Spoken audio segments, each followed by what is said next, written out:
Stop deleting your favorite games just to make room for new updates.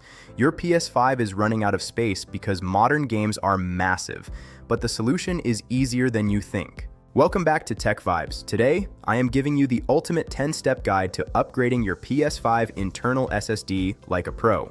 The built-in storage on the PS5 is fast, but it is way too small for a serious library.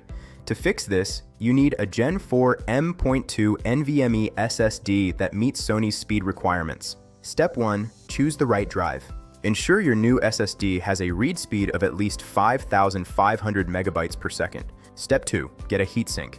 If your SSD does not come with one, you must buy one separately to prevent your console from overheating during intense gaming sessions. Step 3. Update your system software. Make sure your PS5 is running the latest firmware before you start the physical installation.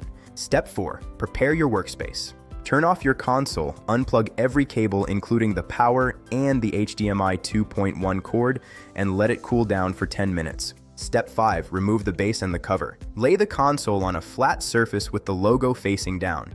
Gently lift the back corner of the cover and slide it toward the bottom of the unit. Step 6. Open the expansion slot. Use a crosshead screwdriver to remove the screw from the rectangular expansion slot cover and set it aside carefully. Step 7. Adjust the spacer. Remove the internal screw and the metal spacer located inside the slot. Move the spacer to the hole that matches the length of your new SSD. Step 8. Insert the SSD. Slide the drive into the connector at a slight diagonal angle until it clicks firmly into place. Step 9. Secure the drive. Lay the SSD flat against the spacer and tighten the screw to hold it down. Replace the metal slot cover and the outer plastic shell. Step 10. Format the drive.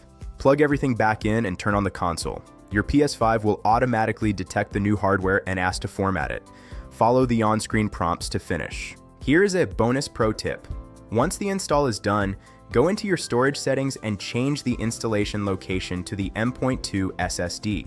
This ensures all future downloads go straight to your new high-speed storage without cluttering the internal drive. If you face any difficulty during the installation or get stuck on a step, just leave a comment below. I am staying online and I will reply to your questions within 1 hour. If this guide helped you boost your storage, please like, share, and subscribe to TechVibes for more fast-paced tech solutions. You are all set to play more and worry less.